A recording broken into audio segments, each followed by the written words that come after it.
मालिक पर जिसकी श्रद्धा है, विश्वास है, भरोसा है, मालिक की दुआ हमेशा उसके साथ में रहती है। जो तन मन धन से मालिक के हो जाते हैं, मालिक सदा उनके साथ रहता है। जो लोग मालिक को पाने के लिए अपना सब कुछ दांव पर लगा देते हैं, मालिक उनके लिए सब कुछ करता है। वो कभी अपने भक्तों को मझधार में नहीं छोड़ता। ये सच है कि मालिक को पाना इतना आसान नहीं है। उसे पाने के लिए बहुत सी कठिनाइयों का सामना करना पड़ता है, बहुत सी कसौटियों पर खरा उतरना पड़ता है, कड़ी तपस्या करनी पड़ती है। उसके बाद जैसे सूर्योदय होता है, वैसे ही मालिक की कृपा होती है, और वो ही कृपा भक्त की जिंदगी को रोशन कर देती है। सबका मालिक एक। जो मुझे याद करता है, उसे मैं कभी नहीं भूलता। हमेशा उसकी सहायता करता हूं, चाहे वो मुझसे कोसों दूर ही क्यों ना हो। मैं किसी भी रूप में अपने भक्तों के पास पहुंच जाता हूं। सद्गुरु के बिना कोई अपनी मंजिल हासिल नहीं कर सकता, क्योंकि सद्गुरु मार्गदर्शक है। ऐसा मार्गदर्शक जो अपने शिष्यों को मुक्ति का मार्ग दिखाता है। भक्त जब मुझसे मार्गदर्शन की उम्मीद करते हैं, मैं उनका मार्गदर्शक बन जाता हूं। सबका मालिक एक।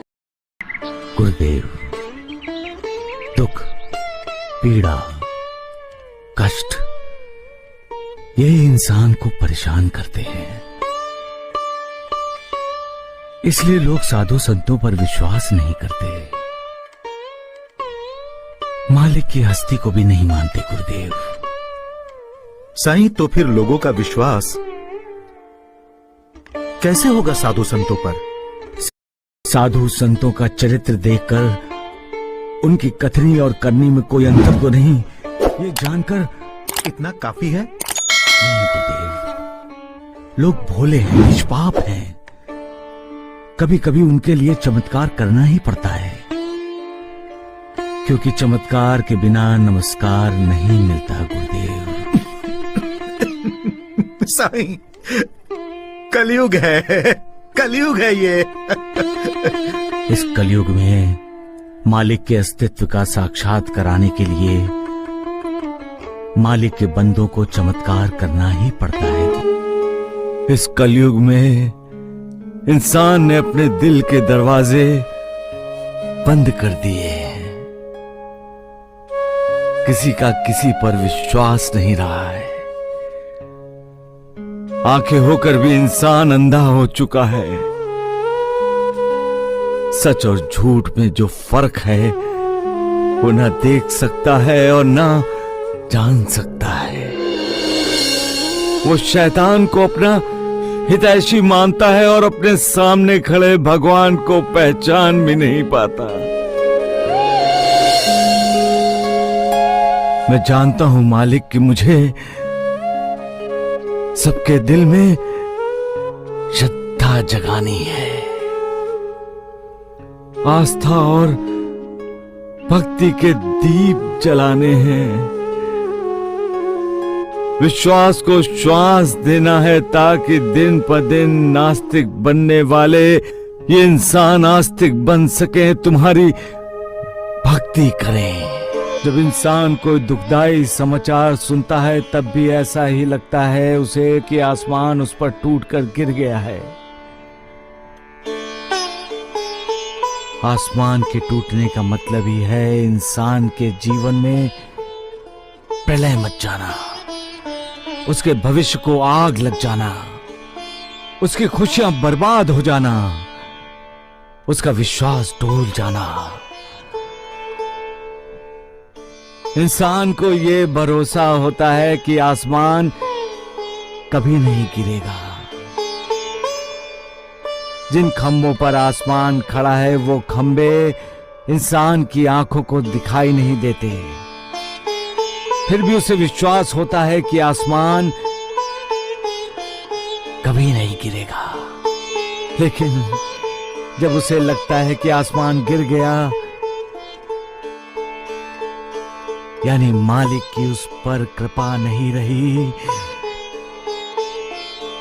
तब उसकी श्रद्धा, आस्था, विश्वास दांव पर लग जाते हैं। ऐसे समय पर इंसान भूल जाता है कि मालिक रहीम है, रहम दिल है। वो इंसान को संभालता है, उसे संवारता है। इंसान के दुख, दर्द, वेदना रूपी घावों पर मरहम लगाता है। उसे आशा की किरण दिखाते हुए उसके मन में फिर से विश्वास जगाते हुए कहता है, पगले, आसमान गिरा नहीं है, न ही कभी गिरेगा। मैं हूं ना। ये सारा तुम्हारा भ्रम है, वहम है। उठो, आंसू मत बहाओ, जिंदगी की नई शुरुआत करो। मैं तुम्हारे साथ हूं।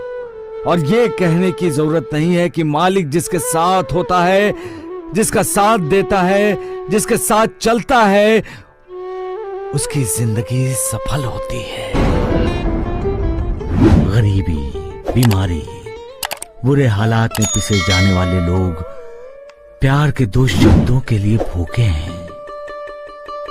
कोई हमारे साथ मुस्कुराते हुए बात करता है तो हमें अच्छा लगता है, तो हम क्यों दूसरों के साथ मुस्कुराते हुए बातें नहीं करते गुरुदेव?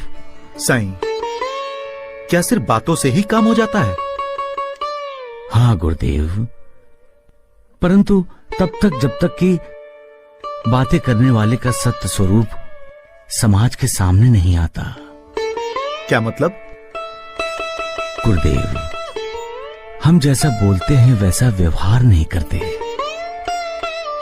ये सभी जान जाते हैं कि हम तोते की तरह बोलते हैं, लेकिन हमारा आचरण शून्य है। जो जैसा बोलता है वैसा ही आचरण करता है। जैसी जिसकी कथनी है वैसी ही उसकी करनी भी है। लोग ऐसे इंसान पर विश्वास करते हैं। विश्वास ही जीवन का श्वास है गुरुदेव। सही बाबा। अरे सही बाबा। उठो। बेटी, तुम्हारा घर, तुम्हारा पति, तुम्हारा पूरा परिवार मिल गया ना? सही बाबा, आप जैसे पिता जब मुझ जैसी बेटी की इतनी रक्षा करते हैं, तो बेटी को क्या है जो नहीं मिल सकता? साईं बाबा,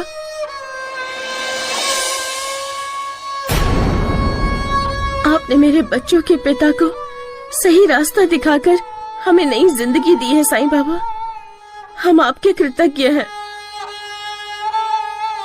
मुझे मेरे पति मिले, बच्चों को उनके पिता मिले। अब हमें कुछ नहीं चाहिए साईं बाबा।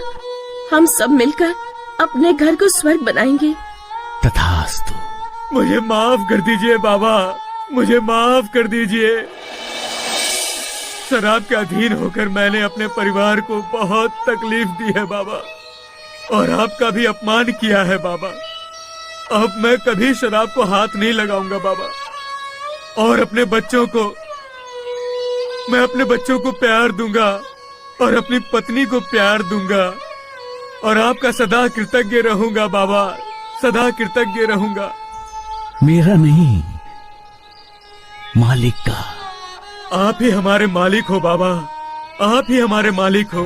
वाह साईं वाह, अभी अभी तुम चमत्कार की बातें कर रहे थे और तुमने चमत्कार कर दिखाया।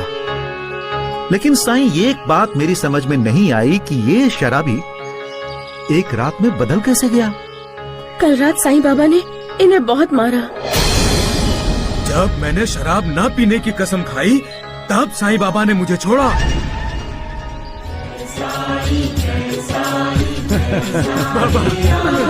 सदा खुश रहो, सदा खुश रहो।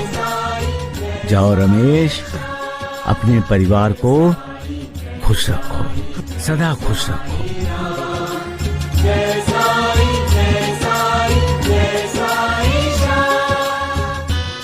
कल रात तो तुम मेरे पास थे, मेरे घर में थे, तो उस शराबी के घर कब गए हैं? साईं, तूने लोगों के दिल में अपने लिए कमाल का विश्वास पैदा कर लिया है। अभी क्या बोल रहे थे तुम? हाँ, विश्वास ही जीवन का श्वास है ना? सबका मालिक एक।